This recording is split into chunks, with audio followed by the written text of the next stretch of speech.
प्रथमा पाठ संस्कृत वर्णमाला। वर्ण क्या है?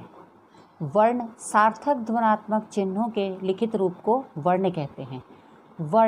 वर्ण यानी होता है अक्षर। कई अक्षरों को मिलाकर एक शब्द बनता है। तो वर्ण जो हैं वो उनका अलग से उनके टुकड़े नहीं किए जा सकते हैं। तो वर्ण भाषा की सबसे छोटी इकाई होते हैं और जिनके टुकड़े नहीं किए जा सकते हैं उन्हें वर्ण कहते हैं। वर्णमाला किसे कहते हैं? वर्णों के व्यवस्थित समूह को वर्णमाला कहते हैं। जैसे अ, आ, ई, उ, क, ख, ग, घ, इंगा। तो ये वर्ण हैं जिन्हें व्यवस्थित रूप से लिखा जाता है या बोला जाता है, उन्हें वर्णमाला कहते हैं। संस्कृत और हिंदी भाषा की लिपि क्या है? संस्कृत और हिंदी भाषा की लिपि देवनागरी लिपि में लिखी जाती है। तो संस्कृत और हिंदी भाषा की जो लिपि है वो देवनागरी लिपि है। संस्कृत वर्णमाला में कुल कितने वर्ण होते हैं? संस्कृत वर्णमाला में कुल 46 वर्ण होते हैं। इसके बाद हमारा आता है कि वर्ण के प्रकार। तो वर्णों को कितने भागों में विभाजित किया गया है? वर्णों को 3 भागों में विभाजित किया गया है, जिसमें हमारा पहला वर्ण है स्वर वर्ण, दूसरा होता है व्यंजन वर्ण और तीसरा होता है अयोगवाह। सबसे पहले हम पढ़ेंगे स्वर वर्ण के बारे में। स्वर वर्ण क्या है? तो वे वर्ण जो बिना किसी अन्य वर्ण की सहायता से स्वतंत्र रूप में बोले जाते हैं उन्हें स्वर वर्ण कहते हैं। स्वर वर्ण की सहायता से ही हम व्यंजन में मात्राएं लगाते हैं। मतलब जो स्वर होते हैं उन्हीं से ही मात्राएं बनती हैं। संस्कृत भाषा में स्वरों की संख्या 13 मानी जाती है। जैसे अ, आ, ई, उ, री, र, ए, आई, ओ, औ। तो ये जो है हमारे ये स्वर हैं। अब स्वरों को भी विभाजित किया गया है, जिसमें हमारा पहला आता है ह्रस्व स्वर, दूसरा है दीर्घ स्वर और तीसरा जो आता है वो है संयुक्त स्वर। तो सबसे पहले हम पढ़ेंगे ह्रस्व स्वर वर्ण। ह्रस्व जैसा कि नाम से ही होता है कि छोटा। तो जिन स्वरों में बोलने में एक मात्रा का समय लगता है उन्हें ह्रस्व स्वर वर्ण कहते हैं। इनकी संख्या 5 है।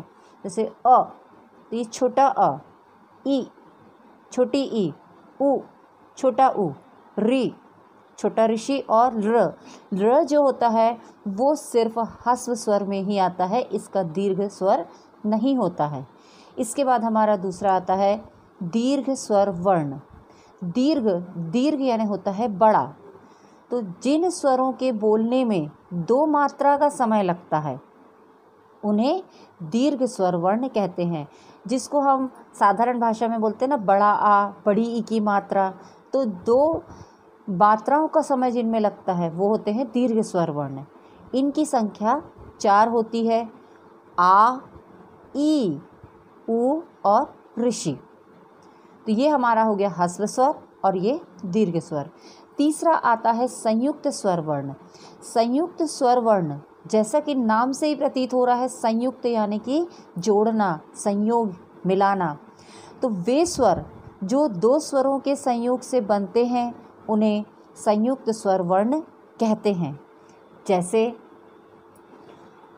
अ धन ई बराबर ए, यानी आ भी स्वर है, ई भी स्वर है। इन दोनों को मिलाने से एक नया स्वर का निर्माण हुआ है ए। बड़ा आ, बड़ी ई, इन दोनों को मिलाने से आई। अ धन उ बराबर ओ, आ धन उ बराबर औ। तो ये 2 स्वरों के मिलने से जो ये हमारा स्वर तैयार होता है इसको हम कहते हैं संयुक्त स्वर वर्ण। अगला हमारा है प्लुप्त स्वर वर्ण। प्लुप्त जो कि मतलब लुप्त होता है। जैसे जिन स्वरों के उच्चारण में ह्रस्व स्वर से तिगुना समय यानी 3 गुना समय अधिक लगता है उन्हें प्लुप्त स्वर वर्ण कहते हैं। ये प्रायः संबोधन यानी होता है जब हम किसी को बुलाने के लिए संबोधन शब्द का प्रयोग करते हैं या अपने भावों को व्यक्त करने के लिए जो शब्दों को हम प्रयोग करते हैं तो वहाँ पर प्लुप्त स्वर वर्ण होता है। जैसे वहाँ पर और एग्जाम्पल के लिए होता है हे, भो, अरे। यहाँ पे उदाहरण आपका दिया हुआ है ओम। तो ओम जो ओ का उच्चारण है वो जो हमारा सबसे छोटा स्वर है ह्रस्व स्वर, उससे 3 गुना अधिक समय लग रहा है, इसलिए यहाँ पे प्लुप्त स्वर वर्ण होगा।